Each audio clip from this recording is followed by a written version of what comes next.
What up, good people? It's me, Johnny, back at it again with another video. And on today's video, I actually want to talk about the different variants that we've seen in the MCU for Kang the Conqueror. We know Loki season 2 is slated to come out here in November, and obviously we know that one of his variants is going to be in Loki season 2, and I want to just go ahead and talk about each one that we might actually get to see in that show, maybe because it may just be more than one. And we also have the upcoming The Marvels movie, so I want to break his character down for anybody who may not be familiar with it and kind of give you an idea of each one that we have seen. But before I get into that video, if you enjoy the content you're liking here, please, for me, like the video, subscribe to the page, hit that notification bell so anytime a new video comes out, you will be notified of it. But without further ado, let me go ahead and start and get into this. So I'll start with explaining the idea of Kang first for anyone that hasn't watched Loki or doesn't know how his character actually works as far as Marvel Comics go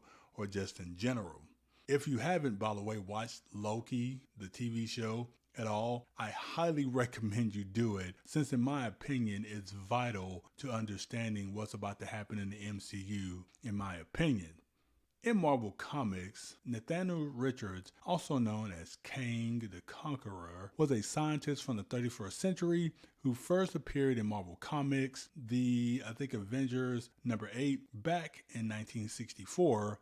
And long story short, he discovered time travel technology believed to be created by Dr. Doom that allowed him to travel back in time, where he was able to conquer ancient Egypt and took on the mantle of Tut, and I'll have more on that version of him in a minute. Now, Kang's powers really actually comes from his insane intellect, dare I say, just as smart as people like Victor Doom and Reed Richards, and of course, obviously Tony Stark's, with his vast knowledge of time travel mastery. Because of this, he was able to make and have some really powerful weapons and body armor. He's a consistent villain of both the Avengers and the Fantastic Four in Marvel Comics, and because of the abilities I actually mentioned just a second ago, at times he's even a bigger threat than a villain like Thanos and Dr. Doom. The other thing that makes Kang a huge threat is the fact that he discovered, like Thanos said at the end of Avengers Endgame, if y'all remember, where he said that famous line that he is inevitable. So no matter how many times he is defeated or even is killed, a version or variant, as we know them, of Kang will always exist. In Kang the Conqueror issue #1 that came out in 2022, we saw an older version of Kang actually mention just this to a younger version of himself in that story. Now that I got kind of, I guess, the general basis of Kang out of the way, I want to talk about, if I believe if my math is correct here, is about 8 versions of Kang that we have seen in the MCU. First, I think I'll get out of the way the one Kang that I feel no one knows anything about, other than the fact that he showed up in the upper right hand corner of the Kang Council photos in Marvel Comics and at the end of Ant-Man and the Wasp: Quantumania and that end credit scene, and that is Lizard Kang. Yep. That's it, folks. That's all we know about this variant of Kang. Maybe the MCU will give him a story that we can build from, because right now we got nothing other than that. The next one, though, the next variant I want to talk about and, get out of the way here is the variant of Kang the Conqueror we saw in Quantumania. Basically, this version was a play on the Kang we actually see in Marvel Comics normally, which is why it's still upsetting that he lost to the Wasp, but I digress. Now, his lore, though, is tied to what I mentioned earlier as far as his character and his backstory, so I don't think we have to actually talk too much further about Kang the Conqueror himself. The next Kang that I want to actually get out of the way that I don't believe needs much explaining thanks to Loki season 1 is He Who Remains. Now, for anybody who didn't watch Loki, just brief synopsis, I guess I'll give. He was the original winner of the multiversal war in the MCU's timeline, And, that's about it. I will say that when we first saw this version of him in Loki, at the last episode there, I thought this was Immortus on Ku. I know I'm not the only one who thought that version of Kang was actually Immortus. But yeah, this version of him isn't in Marvel Comics either, so there's no other, comic book reference to him. He's really just an MCU creation. Speaking of Immortus, though, let's actually talk about this variant and version of Kang. It's a good segue. So Immortus was first brought to us in the Avengers #10, created by Jack Kirby and Stan Lee. Rest in peace to the man who was the face of Marvel, in my opinion. But this character or variant of Kang is thought to be a good version of Kang by many, and I don't think that could be further from the truth. The reason why I say that is because his character early on was still trying to conquer, but after losing as Aroma Tut and losing his son and his wife Ravonna, if you watch Loki, the TV show, that name probably rings a bell to you, I'm sure. But in so many timelines, he lost his son and his wife. He ends up ultimately getting approached by the timekeepers, and he worked out a deal that had him gain immortality of sorts by giving up conquering, which he did. Now, it's not so much that Immortus is immortal. It's just that since he actually sits at the end of time, or limbo as he actually goes to oversee, or also can be known as a dimensional realm at the end of time, that's what makes him immortal, since death doesn't know how to really operate there. I hope I'm making that make sense, but that's basically the gist of it, why he actually stays alive. Think of this. If you have seen Loki, at the end of season 1, I think the second to last episode, we saw the citadel that He Who Remains was sitting in. That's basically in Marvel Comics limbo where Immortus was sitting in.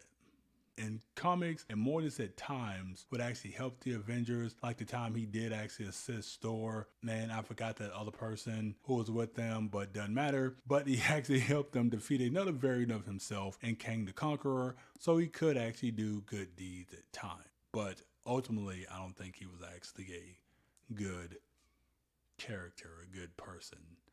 As far as Immortus goes in the MCU, though, I'm not sure how his sole role here is actually going to play out, since a lot of what we know about his character from Marvel Comics, we actually got to see in the MCU with He Who Remains. But I think I actually have a theory about how they are going to use him in the MCU. I think the MCU's Immortus is going to end up being like the leader of the Kang Council that we saw, and ultimately he will end up having to find a way to get Kang, the Conqueror that we actually saw in Quantumania, out of the quantum realm to help them fight against the Avengers, probably like in Kang Dynasty or something like that, only to have that Kang betray him in Kang Dynasty, in that film that we're actually, I think, supposed to get in 2026. Then I think Immortus, after this happens, will actually work with the Avengers at some point to help them to defeat this variant or the other variants who may have sided with this Conqueror Kang. And I believe that's how they're going to be able to defeat him. Then he's going to end up taking over the place at the Citadel where He Who Remains was actually sitting at. I think he's just going to take over and take up that mantle. With that movie being over 3 years away, though, I guess we'll just have to wait and see if I'm actually right about that theory. So far, with my theories with Marvel, I think I haven't got one right in the past. But hey, look, I'm using the dead clock theory method, so hey, I'm gonna be right at some point. Anyway, though, on to the next version of Kang we saw, that would be Aroma Tut. Just like his headgear suggests, he is a version of Kang that was able to go back in time and conquer ancient Egypt. In comics, this was the first variant of Kang we actually saw to discover the whole time travel thing and how to manipulate time and the multiverse. The only other thing to note with this character of Aroma Tut is that he always loses to the Fantastic Four, and he played a role, albeit small, with the rise of Apocalypse. Maybe that will be the same in the MCU, but we'll just have to see. Now, moving on from Rama Tut, since there's really nothing else to cover about his character, that's really it with his character. Let's get to the next version of Kang, and I believe that's actually the Scarlet Centurion, and there's a reason why I'm covering him next after Rama Tut, but I'll explain that here in a second. This version of him in Marvel Comics, his character was played by two different individuals, actually, including, of course, Kang himself and then his son Marcus. The Kang version, though, that I actually want to talk about the Scarlet Centurion, was the next variation that Kang became after his loss to the Fantastic Four, where he was a Rama Tut. Scarlet Centurion Kang didn't really actually see much time, honestly, in Marvel Comics, other than pitting the Avengers from Earth 616 against another Avengers team from a different timeline. In most, recent times in Marvel Comics, and I believe it was Fantastic Four number 35 that came out in 2002, Kang actually decided to drop using this particular variant and stop referring to himself all as the Scarlet Centurion, basically because of his continuous and abject failure that he always gets in this version of himself, which makes me believe, why don't you actually do the same with a Rama Tut? Because you always listen to Fantastic Four. But that's neither here nor there. Well, if Kang, though, is done with the Scarlet Centurion, then I guess I am too, and we can move on. And that actually makes me think, though, before we move on, that the MCU, that variant that we saw, at the end of Quantumania, is going to get whooped by somebody probably fairly easy. So curious what they're going to do or how they're going to do with his character, considering that's what Marvel Comics wrote and all that stuff. But on to the next variant of Kang, and this was pretty unique too, and I'll actually explain. So this version of Kang, this company that he actually owns, Kang Enterprises, this particular variant anyway, actually in the comics bought Stark Tower, as it's called, and we all know that the Avengers Tower that we actually saw in the MCU was sold during the events of Spider-Man Homecoming, even though we never got the name of the company or person who brought it. I went back and watched Homecoming several times, and Happy never mentioned it. He just said Tony sold it. I even watched Hawkeye because he actually kind of mentioned it in there when, I believe, Kate Bishop was like, hey, what about, Avengers Tower? And Hawkeye was like, nah, Tony sold that a long time ago. So no one actually mentioned the name of it. But I think that this was not mentioned because it was sold to this company, and the Kang variant named Mr. Griffin, I hope I pronounced that correctly, I believe his variant actually came and bought it. But of course they couldn't mention it at the time because it wasn't at the time to do that. In the comics, though, to get back on track, this Kang actually came about because of a glitch in the time stream where Kang was split into different personalities or different versions of himself. This version of him was trapped in the 21st century, so he took on this mantle, became a businessman and the CEO of Kang Enterprises. He only had one story, I believe, that I could find in Marvel Comics. So nothing, big to note other than, the stuff we already talked about with his character. I think maybe this version of Kang will be the native one to the mainline MCU world that we're actually going to get to see when they start talking about, when they start tying back in the people who's actually buying up a lot of, Stark's business stuff, right? And property and stuff like that. It's going to be a variant of Kang, and I believe it's going to be this one in the mainline MCU. But the last variant of Kang, Victor Timely, we actually saw in the Loki Season 2 trailer, and he will, of course, will most likely be the main antagonist of the show. In the comics, he made his first appearance in Avengers Annual number 21 that came out in 1967, and basically he went back in time and was able to come up with inventions that made him famous, which allowed him to build factories and create the town of Timely, where he was the first mayor. That also was in the Loki Season 2 trailer as well. If you notice that town that Miss Minutes got all big in and said, y'all better run, I bet you that's a town of Timely. But with that said, due to the factories that he was able to build at that time later in Avengers number 41 that came out in 1998. He was able to take control of the Sentinels and use them to actually help him fight and try to defeat the Avengers when he obviously was Kang the Conqueror later on down the road in time. Again, his character didn't have a long run or extended run in comics, but he didn't have to, since what he did in the past when he was Victor Timely will always continue to set him up for the future. I think that was the main reason for this particular variant, kind of like a strategist more than a brute force conqueror like the other versions of himself that we see. Can't wait to actually see him in Loki season 2 and maybe some of the other variants.